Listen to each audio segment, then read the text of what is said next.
Hello everyone and welcome to my Y&R Trends channel. I hope everyone is having a wonderful day. Before we begin, please hit the subscribe button and give this video a thumbs up. The oppressive silence of the penthouse was broken only by the faint, rhythmic ticking of the grandfather clock, a sound that had become the soundtrack to Victoria Newman's private hell. For weeks, this luxurious space had felt less like a home and more like a gilded cage, its walls echoing with the ghost of a laughter that now seemed like a grotesque mockery. Every polished surface, every piece of curated art, felt tainted, all of it curated by the woman she had let into her heart, into her children's lives, into the very fabric of her family's fragile peace. Claire had been a miracle, a sudden radiant light in the aftermath of the devastating darkness that had been Jordan's doing. She had appeared as a wounded bird, a therapist with a tragic past and an uncanny understanding of Victoria's own pain. Her integration into their world had been so seamless, so perfectly orchestrated, that looking back now, Victoria felt a fresh wave of nausea at her own gullibility. She had championed Claire, defended her against her father's initial, gruff suspicions, and had even begun to see her as the daughter she'd always longed to have, a confidant and a healer all rolled into one. Now that entire narrative was crumbling, revealing a foundation of rot and deceit so profound it threatened to swallow her whole.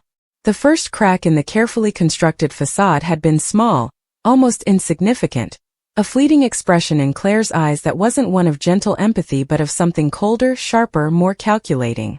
It had happened when they were discussing the new security protocols for the ranch, a conversation that should have been mundane. Victoria had caught it, a flicker of something that was gone as quickly as it appeared, dismissed as a trick of the light or her own paranoia, a lingering trauma from the ordeal in the cabin. But the seed of doubt had been planted, and in the fertile soil of a CEO's mind, trained to see patterns and assess risk, it began to germinate. Then there were the subtle inconsistencies in Claire's stories about her past, a detail about a former colleague that shifted slightly between tellings, a reference to a place she claimed to have lived that didn't quite align with the timeline she had previously provided. Alone, each was nothing, easily explained away by faulty memory or the stress of her supposed past trauma. But together they began to form a pattern, a faint, sinister constellation that pointed toward a truth Victoria's heart was desperately trying to reject. The real break, the one that tore the veil wide open, came from an unexpected and agonizing source. The confirmation that Jordan was not only still alive, but had been communicating from the shadows. The initial report from Michael Baldwin, delivered in hushed, grave tones in her father's office, had felt like the ground giving way beneath her feet. Jordan, the architect of their family's recent nightmare, the woman who had held her and Cole hostage, who had reveled in their psychological torment, was not moldering in a prison cell or a grave, but was out there, a malevolent phantom still pulling strings. The news was a physical blow, a resurgence of every fear, every moment of claustrophobic terror she had endured in that isolated cabin. But the horror of Jordan's survival was merely the prelude, the necessary context for the revelation that would truly eviscerate her. It was the why that followed that plunged the knife in and twisted it. Jordan's motive had always seemed like the ramblings of a vengeful, unhinged mind, a twisted loyalty to a lost love. But this was different, more precise, more targeted. The communications, pieced together by Michael's investigators and a frantic, guilt-ridden Cole, who had been pursuing his own parallel investigation, pointed to a collaborator, someone on the inside, someone who had access, who had knowledge, who had played the role of the savior perfectly to mask the reality of the predator. The pieces, once scattered and confusing, now flew together with a terrifying magnetic force, clicking into a picture so horrifying it defied comprehension. Claire's timely appearance, her profound understanding of the psychological scars left by Jordan, it wasn't empathy, it was insider knowledge. Her ability to calm Victoria, to gain her trust so completely, was not a therapeutic gift. It was a carefully honed tactic. The realization did not dawn slowly. It crashed over Victoria in a single suffocating wave, leaving her gasping for air in the middle of her own living room. Claire was not a victim. She was not a healer. She was Jordan's accomplice, her niece. The bond between them was not one of shared trauma but of shared blood and a shared twisted mission. Every comforting word, every reassuring touch, every moment of supposed support had been a lie, a performance designed to keep her close, to keep the Newman family under a microscope, and to continue Jordan's work from a position of insidious intimacy. The memory of Claire holding her hand, of looking into her eyes with what she thought was genuine concern, now made Victoria's skin crawl. It had all been a grotesque charade. Her mind, reeling, began to play back every interaction with Claire on a new, horrifying loop. The day Claire had soothed her after a nightmare about the cabin, her voice a soft murmur telling her she was safe. Had there been a glint of satisfaction in her eyes? The time she had encouraged Victoria to talk about her fears, her vulnerabilities, was she gathering intelligence? Looking for new pressure points to exploit? The way she had effortlessly bonded with the children, earning their trust with stories and kindness, was that the most sinister manipulation of all, using innocent children as pawns in her vile game? The disgust was a physical thing. A bitter taste in the back of her throat, a churning in her stomach that made her want to vomit. She had invited this viper into her nest. She had defended her to Victor, to Nick, to anyone who expressed even a hint of caution. She had believed, with the full force of her wounded heart, that this young woman was a beacon of hope, when in reality, she was the extension of the very darkness that had tried to destroy them. The humiliation was as acute as the betrayal, a searing heat on her cheeks. She, Victoria Newman, a titan of industry, a woman who prided herself on her strength and her shrewdness, had been played utterly and completely. A white-hot rage began to burn through the initial shock and disgust, a fury so pure and all-consuming it felt like a supernova inside her chest. This was beyond business rivalry, beyond personal vendetta. This was a violation of the most profound and intimate kind.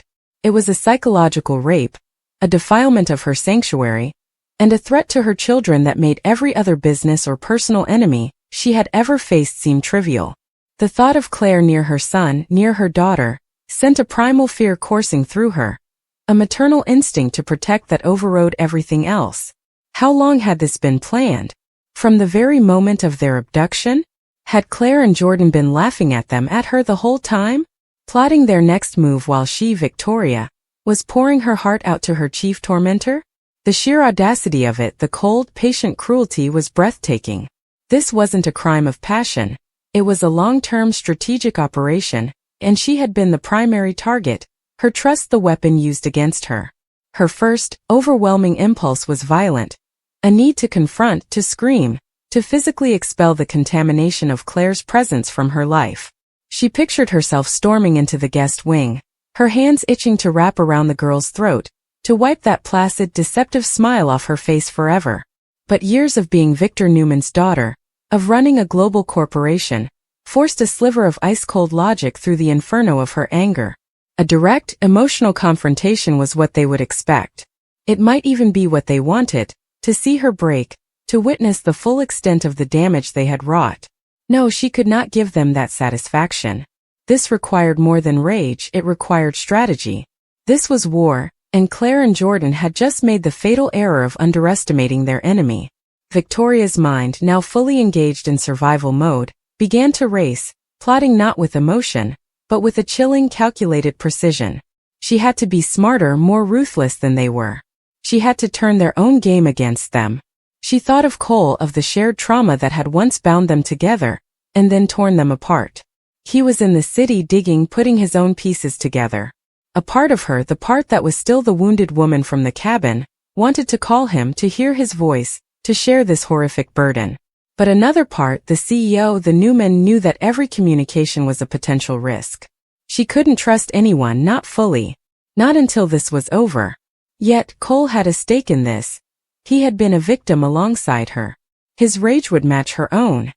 He could be an asset, but she would have to manage him, to ensure his passion didn't jeopardize the cold, methodical plan that was already beginning to form in her mind.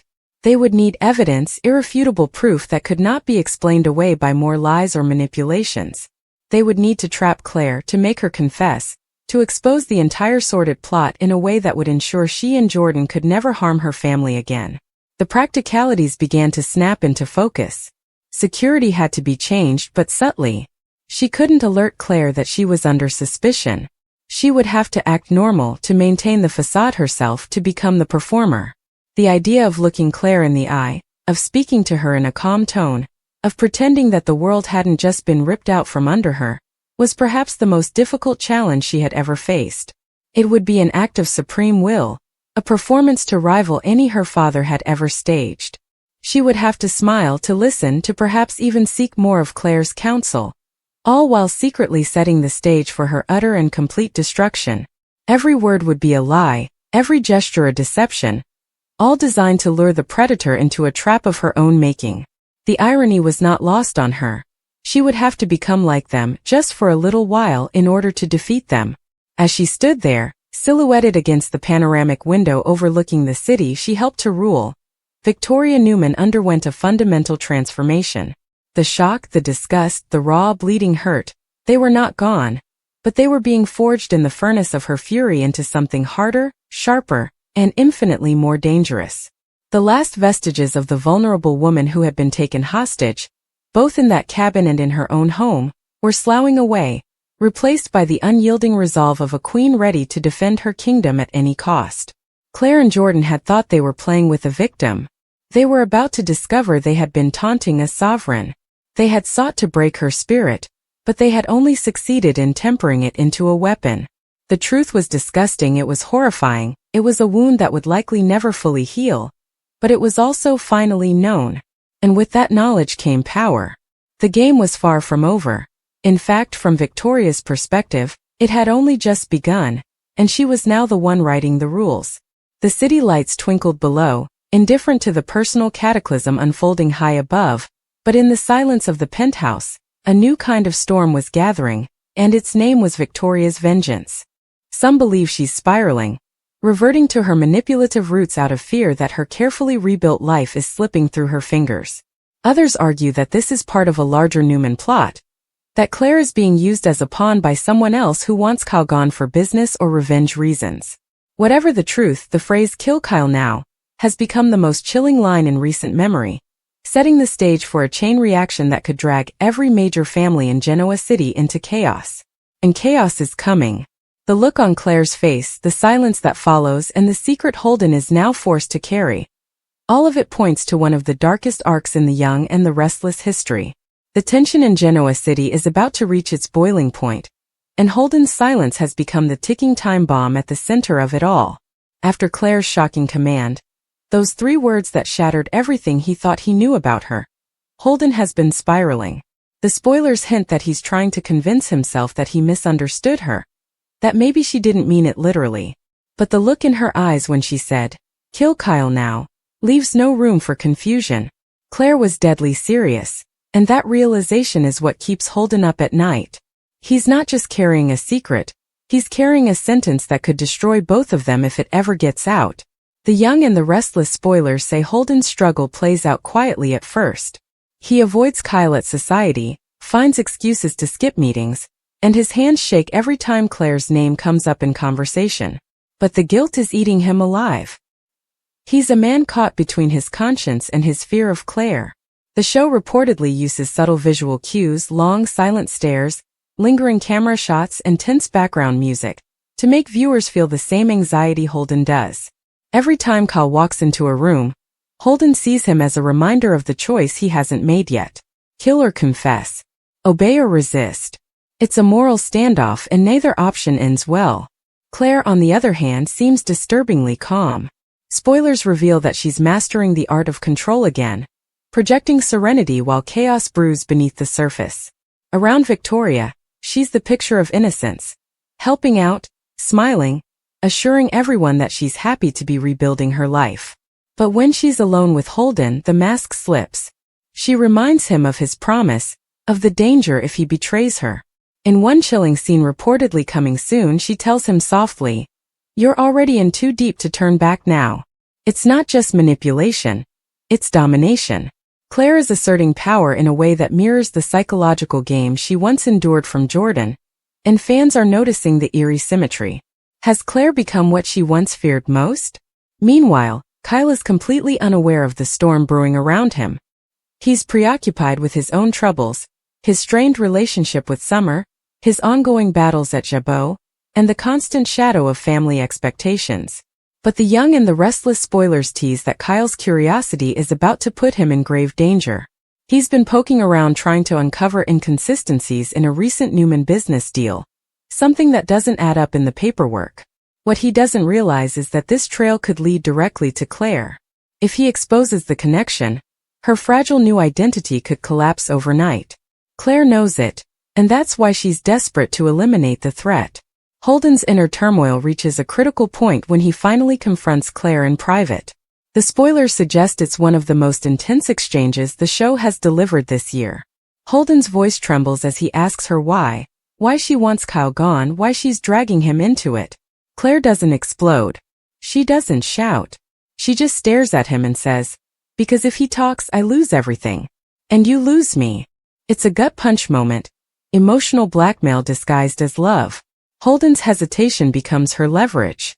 The more he hesitates, the more she pulls him in, convincing him that the only way to protect her is to follow through with her plan. But here's where things get even more twisted. The Young and the Restless spoilers reveal that Claire's command might not be entirely about Kyle at all. Some insiders claim she's orchestrating a test, a dangerous loyalty game designed to see if Holden will truly obey her no matter the cost. It's psychological manipulation at its finest, and it paints a chilling picture of Claire's mental state. Is she losing control, or has she become a master strategist? Meanwhile, the walls are closing in. Phyllis overhears a fragment of a conversation between Holden and Claire at Crimson Lights, something about keeping it quiet, and no one can ever know. Though she doesn't catch everything, it's enough to raise suspicion. And if there's one thing fans know, it's that Phyllis never lets go once her curiosity is piqued.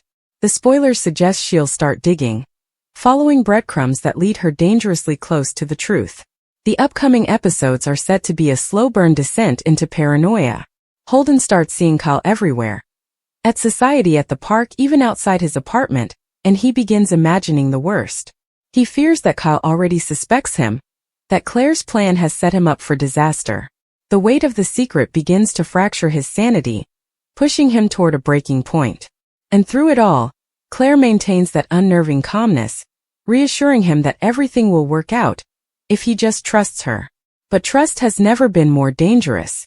Because in Genoa City, one wrong whisper can turn into a scandal, one secret can unravel a family, and one command, "Kill Kyle now," can destroy lives forever.